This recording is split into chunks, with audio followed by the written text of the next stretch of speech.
Problem 3 দেখেন, sky কোম্পানির balance sheet দেওয়া রয়েছে আর কিছু ট্রানজাকশন দেওয়া রয়েছে।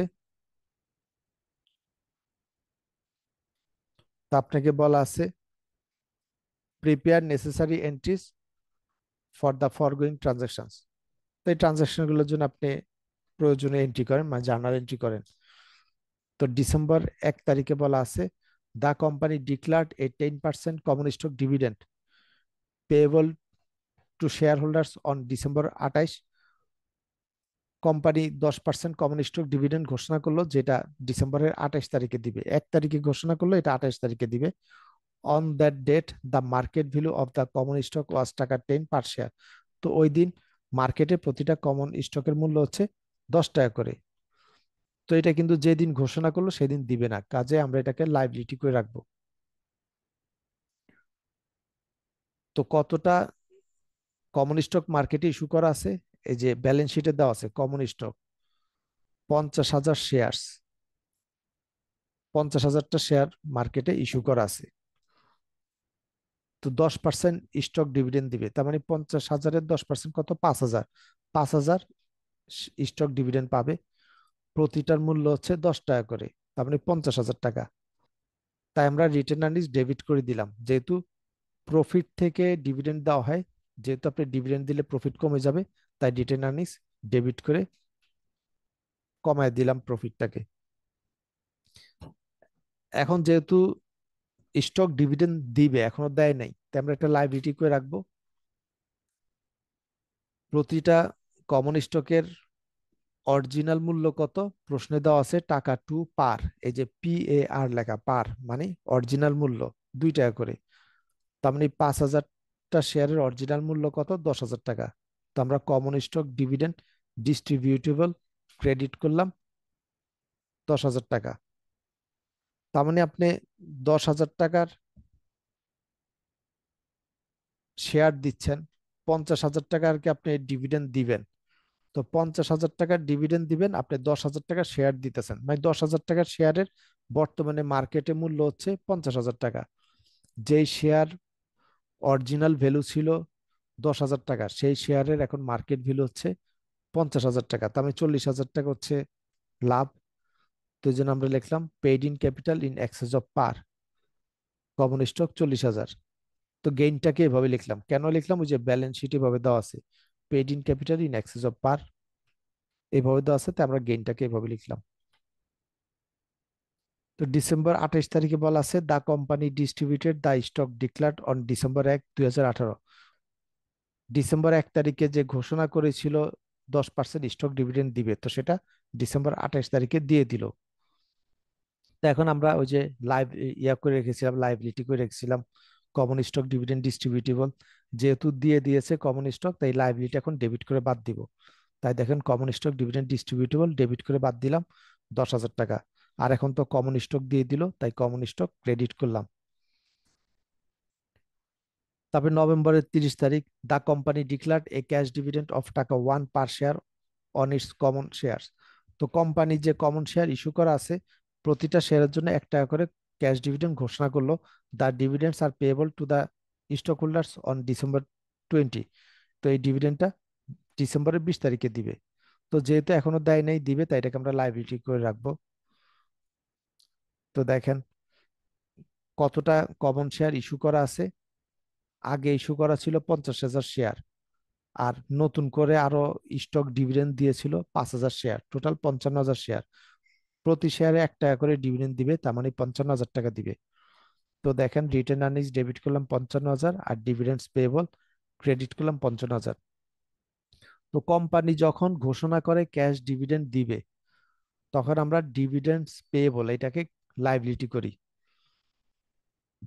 আর যখন ঘোষণা করে স্টক ডিভিডেন্ড দিবে, তখন আমরা স্টক ডিভিডেন্ড ডিস্ট্রিবিউটেবল এটা লিখি। তারপর ডিসেম্বর 20 তারিখে the company paid the cash dividend two the stock holders that was declared on November 30, 2019। তো যেটা ওই যে ঘোষণা করেছিল November 30 তারিখে, সেটা ডিসেম্বর 20 তারিখে সে ক্যাশ ডিভিডেন্ড দিল। তো যেহেতু ডিভিডেন্ড দিয়ে দিল, তাই লাইবিলিটি ডেবিট করে বাদ দিব, তাই ডিভিডেন্স পেবল ডেবিট করে দিলাম। আর ক্যাশ ক্রেডিট। ডিসেম্বর 25 তারিখে বলা আছে the company declared a 10% common stock dividend and on the same day the company distributed the stock to the stock holders. তো কোম্পানি 10% কমন স্টক ডিভিডেন্ড ঘোষণা করলো এবং ওই দিনেই ডিভিডেন্ড দিয়ে দিল। অন ডিসেম্বর 25, 2020, মানে যেদিন ডিভিডেন্ড ঘোষণা করলো ওই দিন market value of the common stock was টাকা 12 পার শেয়ার। ওই দিন মার্কেটের প্রতিটা কমন শেয়ারের মূল্য হচ্ছে 12 টাকা। তো এখন মার্কেটে কতটা কমন স্টক ইস্যু করা আছে? সবার প্রথমে ইস্যু করা ছিল 50,000, পরবর্তীতে আরো 5,000 ইস্যু করলো, তার মানে টোটাল 55,000। তো এটার 10% হচ্ছে 5,500 শেয়ার। প্রতিটা শেয়ারের মূল্য হচ্ছে মার্কেটে 12 টাকা। তার মানে টোটাল মূল্য এখন কত? 66,000 টাকা। তো এই জন্য আমরা রিটেন আর্নিংস ডেবিট করলাম 66,000 টাকা, যেহেতু রিটেন আর্নিংস থেকে ডিভিডেন্ড দেয় তো রিটেন আর্নিংস কমে যাবে, তো ডেবিট করলাম। আর ওই দিনই শেয়ার ইস্যু করে দিল, ডিভিডেন্ড দিয়ে দিল, তাই আমরা লাইবিলিটি আর তৈরি করব না, যেহেতু ওই দিনই দিয়ে দিল। তাই কমন স্টক ক্রেডিট করলাম, যেহেতু ওই দিনে স্টক দিয়ে দিল। প্রথমটা ছিল পরবর্তীতে দিবে, তাই আমরা কমন স্টক ডিভিডেন্ড ডিস্ট্রিবিউটেবল লিখেছিলাম। আর এটা হচ্ছে সাথে সাথে দিয়ে দিল, তাই শুধু কমন স্টক ক্রেডিট করলাম, যেহেতু শেয়ার দিয়ে দিল, শেয়ার কমলে ক্রেডিট। প্রতিটা শেয়ারের অরিজিনাল মূল্য হচ্ছে ওই যে 2 টাকা, 5,500 শেয়ার পূরণ 2, তার মানে 11,000 টাকা। তো 11,000 টাকার শেয়ারের বর্তমানে মার্কেটে ভ্যালু হচ্ছে 66,000 টাকা, তার মানে বাকিটা হচ্ছে গেইন। তো paid in capital in excess of par, common stock 55,000 টাকা। প্রবলেম 4 দেখে রেখেন একই টাইপের, এগুলা লাগবে না। প্রবলেম 5 এগুলা লাগবে না। এক্সারসাইজ 8 নম্বরটা দেখেন। Transaction of KC company during 2020 include the following. তো কেসি কোম্পানির 2020 সালে নিচে ট্রানজাকশন গুলো ঘটলো, আপনাকে রিকোয়ার্ড এতে বলা আছে জার্নাল এন্ট্রি দেন। তো জানুয়ারি 20 তারিখে বলা আছে purchase 400 shares of R S company এর টাকা 75 প্লাস ব্রোকারেজ চার্জ অফ টাকা 600। আর এস কোম্পানির 400টা শেয়ার পারচেস করলো, প্রতিটা শেয়ার 75 টাকা করে, এবং ব্রোকারেজ চার্জ খরচ হলো 600 টাকা। তো শেয়ার সাধারণত যখন মানুষ কিনে ব্রোকার হাউস থেকে কিনে, আবার বিক্রিও করে ব্রোকার হাউস থেকে। তো কিনতে গেলেও চার্জ দিতে হয়, মানে ব্রোকার হাউসকে একটা ফি দিতে হয়, বেচতে গেলেও ফি দিতে হয়। তো তার মানে আমাদের এখানে টোটাল কস্ট কত দেখেন সমাধানে।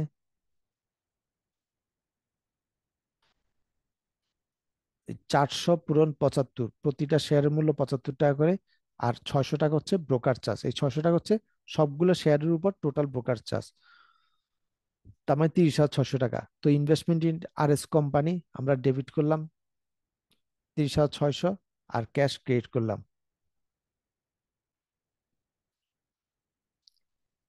এখন আমরা এখানে কমন স্টক বা প্রিফার্ড স্টক এগুলা কেন লিখি নাই? প্রশ্নে আপনাকে নির্দিষ্ট করে বলে নেই আপনি কোন শেয়ার কিনছেন, আপনি কমন শেয়ার কিনছেন নাকি প্রিফারেন্স শেয়ার কিনছেন। প্রশ্নে বলা আছে আপনি আর এস কোম্পানির শেয়ার কিনলেন, কোন ধরনের শেয়ার কিনলেন লেখে নাই। তাই আমরা শেয়ার লিখি নাই যে কমন স্টক না প্রিফার্ড স্টক। তো আমরা লিখলাম investment in R S company, মানে আর এস কোম্পানিতে আপনি ইনভেস্টমেন্ট করলেন। তারপরে জুন 10 তারিখে বলা আছে রিসিভড এ 50% স্টক ডিভিডেন্ড। তো 50% স্টক ডিভিডেন্ড পেলেন। তো যেহেতু এখানে ক্যাশ ট্রানজাকশন ঘটে, মানে কোনো আর্থিক লেনদেন হয় নাই, তার মানে এটা জার্নাল এন্ট্রি হবে না, এটাকে আমরা মেমোরেন্ডাম এন্ট্রি দিব, যে আপনি 50% স্টক ডিভিডেন্ড পেলেন, তার মানে বর্তমানে আপনার শেয়ার সংখ্যা কত? 600টা। কারণ ওই যে আপনি 400টা শেয়ার কিনেছিলেন, আর এখন 50% ডিভিডেন্ড পাইলেন, মানে 400-র অর্ধেক, আরো 200টা ডিভিডেন্ড পেলেন, তার মানে টোটাল এখন শেয়ার সংখ্যা 600টা। এটা আমরা মেমোরেন্ডাম এন্ট্রি হিসেবে উল্লেখ করব, জার্নাল করব না। নভেম্বর 1 তারিখে received stock rights permitting the purchase of one share 1 টাকা 60 ফর এভরি 4 শেয়ার সেল।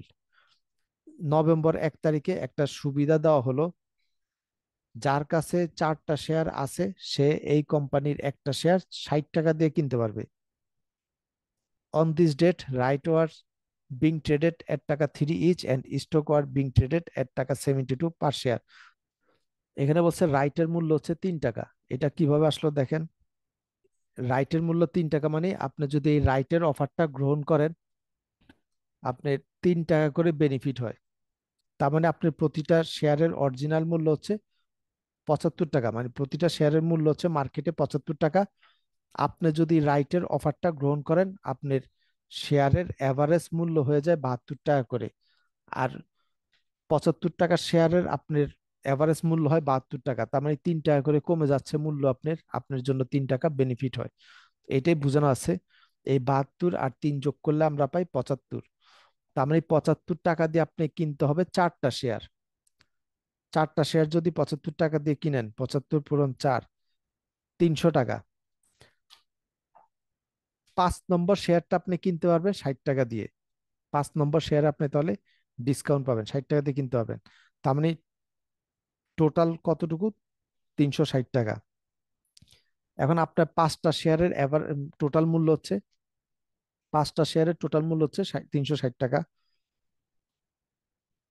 তো এখন 5টা শেয়ারের টোটাল মূল্য হচ্ছে 360 টাকা, তার মানে এভারেজ মূল্য কত, 5 দ্বারা ভাগ করেন, 72 টাকা হচ্ছে।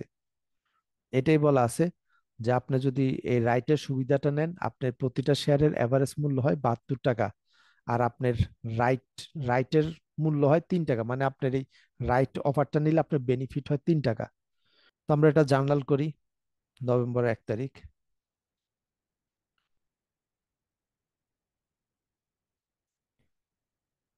তো দেখেন আমরা এইভাবে বের করলাম আমাদের রাইটের মূল্য কতটুকু।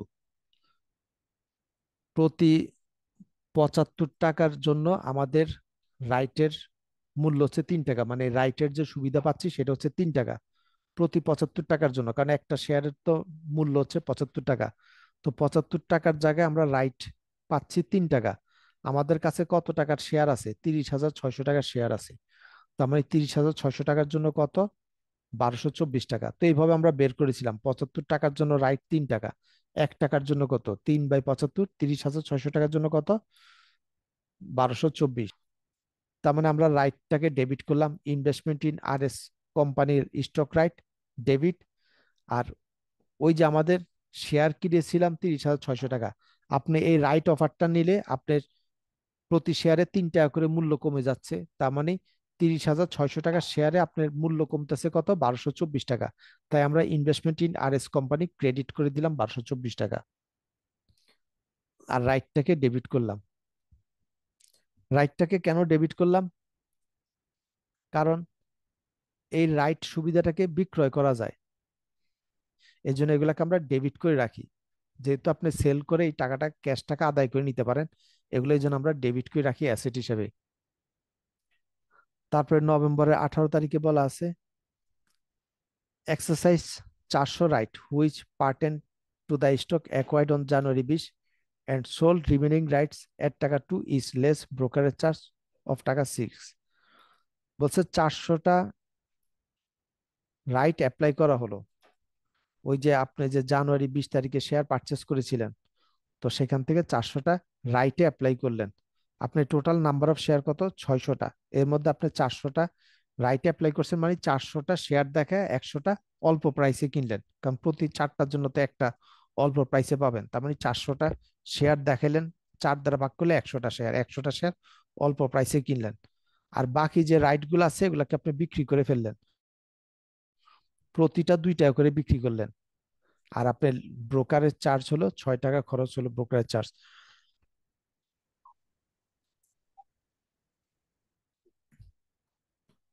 তো জার্নালটা দেখেন, নভেম্বর 18 তারিখের জার্নালটা দেখেন। প্রশ্নে বলা আছে আপনার 400টা শেয়ার রাইটে অ্যাপ্লাই করলেন, তাই আমরা 400কে 4 দ্বারা ভাগ করলাম, তার মানে আপনি 100টা শেয়ার পেলেন, প্রতিটা 60 টাকা করে, টোটাল 6,000 টাকা। যেহেতু আপনি শেয়ার কিনলেন ক্যাশ টাকা চলে গেল, তাই ক্যাশ ক্রেডিট। এখন আবার বলা আছে আপনার কাছে রাইট ছিল কত টাকার, 1224 টাকার, আর শেয়ার সংখ্যা ছিল আপনার কাছে 600টা। তো 600 দ্বারা ভাগ করলে আমরা প্রতি শেয়ারে রাইট পাবো কত টাকা, আপনি অ্যাপ্লাই করলেন 400টা শেয়ার, তো 400 দ্বারা গুণ করলে আপনি 816 টাকা অলরেডি রাইট অ্যাপ্লাই করে ফেলছেন। তাই আমরা ওই যে রাইট গুলোকে ডেবিট করে রেখেছিলাম, এটাকে ক্রেডিট করে কমাই দিলাম, কারণ আমরা 816 টাকা অলরেডি ব্যবহার করে ফেললাম। তার মানে আপনার হচ্ছে ডেবিট হচ্ছে কতটুকু, এখন আপনার বাড়লো শেয়ার 6816 টাকার, তো এটা আমরা ডেবিট করে দিলাম ওই 6000 + 816। তারপর আবার বলা ছিল একই দিন বাকি রাইট গুলো আপনি প্রতিটা 2 টাকা করে সেল করলেন। আপনার কাছে আর আছে কয়টা? 200 টাকার আপনার শেয়ার ছিল 600টা, এর মধ্যে 400টা আপনি ব্যবহার করে ফেলছেন রাইটে, আর 200টা বাকি আছে, প্রতিটা 2 টাকা করে সেল করলেন। তো 600 - 400 মানে 200 পূরণ 2, আমি টোটাল হচ্ছে 400 টাকা। আপনার ব্রোকারের চার্জ খরচ হলো 6 টাকা, তার মানে আপনি কত টাকা পেলেন? 394 টাকা। তাই ক্যাশ ডেবিট 394 টাকা। এখন আমরা দেখবো আমাদের কোনো লাভ লস হলো কিনা। কিছু তো লস হইলোই, কারণ আপনি প্রতিটা রাইট ছিল 3 টাকা করে, আপনি 2 টাকা করে বিক্রি করলেন। তো দেখবো কত টাকা আমাদের লস হলো। আপনার কাছে 1224 টাকার রাইট ছিল, বাকি আছে কত টাকার রাইট? 408 টাকার রাইট। এই 408 টাকার রাইট আপনি বিক্রি করলেন 394 টাকা দিয়ে, তার মানে 14 টাকা লস। তাই আমরা ডেবিট করলাম loss on sale of stock right. December 28 তারিখ, sold 100 shares from the holdings acquired on January 20 at টাকা 68.25 লেস ব্রোকার চার্জ অফ টাকা 53। আপনি 100টা শেয়ার বিক্রয় করলেন, ওই যেগুলো জানুয়ারি 20 তারিখে কিনেছিলেন, প্রতিটা 68 টাকা 25 পয়সা করে, আর ব্রোকারের চার্জ খরচ হলো 53 টাকা।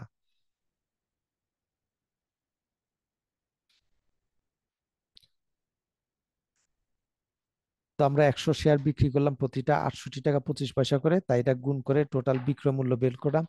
আর আমাদের 53 টাকা হচ্ছে ব্রোকারের চার্জ খরচ হলো, তাই মাইনাস করলাম। তার মানে আমরা ক্যাশ টাকা পেলাম 6772 টাকা, তাই ক্যাশ ডেবিট 6772 টাকা। এখন আমাদের কাছে কত টাকার শেয়ার ছিল, আমরা বিক্রি করলাম এত টাকা, আমরা দেখবো কত টাকা ছিল, তার মানে ডিফারেন্সটাই লাভ অথবা লস। তো আমাদের কাছে শেয়ার ছিল 30,600 টাকা, ওই যে আমরা 30,600 টাকা দিয়ে পারচেস করেছিলাম। এর মধ্যে রাইটের সুবিধা ছিল 1224 টাকা, তো এটা মাইনাস করলাম। যেহেতু রাইটের কারণে শেয়ারের মূল্য কমে, শেয়ারের কস্ট গুলা কমে যায়, তা আমরা ওই মাইনাস করলাম।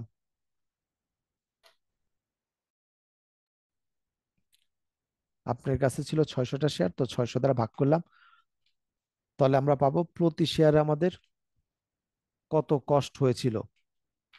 আমরা বিক্রয় করলাম 100টা শেয়ার, তো 100 দ্বারা গুণ করলাম, তার মানে আমাদের এই 100টা শেয়ারের জন্য খরচ হয়েছিল 4896 টাকা। এটা আমরা বিক্রয় করলাম 6772 টাকা দিয়ে, তার মানে আমাদের 1876 টাকা লাভ। তো এটি আমরা বসালাম gain on sale of stock. এখন এটার বি নাম্বারে বলা আছে ইনভেস্টমেন্ট অ্যাকাউন্ট তৈরি করেন। তো ইনভেস্টমেন্ট অ্যাকাউন্ট সাধারণত পরীক্ষায় তৈরি করতে বলে না। তো বাইচান্স যদি তৈরি করতে বলে, কিভাবে তৈরি করবেন সেটা দেখাই। ইনভেস্টমেন্ট অ্যাকাউন্ট বলতে বোঝায় এই যে আপনি যে ইনভেস্টমেন্টের হিসাব, আপনি যে ইনভেস্টমেন্ট করলেন, মানে আপনি যে এই শেয়ার গুলো পারচেস করলেন, আবার শেয়ার সেল করলেন, তো এই হিসাবটা আপনি দেখান। আমরা দেখেন এখানে জার্নালে লট বসালাম, লট 1। এটা যদি ইনভেস্টমেন্ট অ্যাকাউন্ট তৈরি করতে বলে, তাহলে আমরা এই লট শব্দটা বসাই। যদি ইনভেস্টমেন্ট অ্যাকাউন্ট পরীক্ষা তৈরি করতে না বলে, এই লট শব্দটা বসাই না। যখন আপনি টাকা দিয়ে শেয়ার পারচেস করবেন, নতুন করে পারচেস করবেন, তখনই এক একটা লট বসাবেন। যেমন এখানে দেখেন জানুয়ারি 20 তারিখে আমরা শেয়ার পারচেস করলাম 400টা, তো এটা লট 1 দিলাম। তারপরে আবার নভেম্বর 18 তারিখে আমরা ওই যে 100টা আবার শেয়ার 60 টাকা করে পারচেস করলাম, ওই যে আবার পারচেস করলাম, তো এটাকে লট 2 নাম দিলাম। যখনই নতুন করে পারচেস করবেন সেগুলাকে লট নাম দিই। আর আপনি যদি ফ্রি পান, ওগুলাকে লট নাম দেই না। যেমন আপনি জুন 10 তারিখে ডিভিডেন্ড পেয়েছিলেন, স্টক ডিভিডেন্ড 50%, আপনি কিন্তু এটা কোনো ক্যাশ টাকা দিয়ে কিনেন নাই, ফ্রি পাইলেন, তো এগুলোকে আমরা লট নাম দিই না। ক্যাশ টাকা দিয়ে যখন কিনি সেটাকে লট নাম দিই। এখন লট 1 এর কাজ আগে শেষ করবেন, তারপর লট 2 এর কাজ আমরা ইনভেস্টমেন্ট অ্যাকাউন্টে যখন বসাবো। তো দেখেন জানুয়ারি 20 তারিখে আমরা 400টা শেয়ার পারচেস করেছিলাম টোটাল 30,600 টাকা দিয়ে। কস্ট পার শেয়ার এটা আমরা করব কি, টোটাল কস্টকে নাম্বার অফ শেয়ার দ্বারা ভাগ করে তারপরে বের করব। 30,600-কে 400 দ্বারা ভাগ করলে 76 টাকা 50 পয়সা হয়। এটি হচ্ছে লট ওয়ানের কস্ট পার শেয়ার। তারপরে আমরা জুন 10 তারিখে স্টক ডিভিডেন্ড পেয়েছিলাম 50%, মানে 200টা শেয়ার। তো বসালাম, কোনো টাকা খরচ হয় নাই। তার মানে এখন আমাদের কাছে ছিল 600টা শেয়ার, টোটাল 30,600 টাকা। এটাকে 600 দ্বারা ভাগ করলাম, প্রতি শেয়ারের এখন অ্যাভারেজ কস্ট 51 টাকা। তারপরে আমরা আবার রাইট সুবিধা পেয়েছিলাম রাইটের, ওই যে আমরা 1224 টাকা রাইট সুবিধা পেয়েছিলাম, তো এটা মাইনাস করলাম। যেহেতু রাইটের কারণে শেয়ারের অ্যাভারেজ কস্ট কমে যায়, কারণ রাইটের কারণে তো আপনি অল্প টাকায় শেয়ার কিনতে পারেন, তো শেয়ারের অ্যাভারেজ কস্ট কমে, তো এটাকে মাইনাস করি। আবার আমরা ওই কস্ট পার শেয়ার বের করলাম, ওই যে টোটাল কস্টকে টোটাল নাম্বার অফ শেয়ার দ্বারা ভাগ করি। এখন ডিসেম্বর 28 তারিখে আপনি 100টা শেয়ার বিক্রি করলেন, তার মানে আর আমাদের আছে 500টা শেয়ার, টোটাল হচ্ছে 24,480 টাকার। তার মানে কস্ট পার শেয়ার 48 টাকা 96 পয়সা। এটা গেল লট ওয়ানের হিসাব। এখন আবার লট টু এর হিসাব। আমরা নভেম্বর 18 তারিখে 100টা শেয়ার পারচেস করেছিলাম, প্রতিটা 68 টাকা 16 পয়সা করে, তার মানে 6,816 টাকার। তো এই লট থেকে আর কোনো শেয়ার বিক্রি করেন নাই। তার মানে টোটাল এখন আমাদের 600 শেয়ার আছে, 31,296 টাকা, প্রতি শেয়ারের অ্যাভারেজ কস্ট 52 টাকা 16 পয়সা। এটি হচ্ছে আমাদের ইনভেস্টমেন্ট অ্যাকাউন্ট। তো হোমওয়ার্ক দিই, প্রবলেমে 1 থেকে 4 পর্যন্ত দেখবেন, আর এক্সারসাইজ যেটা করালাম এটা দেখবেন।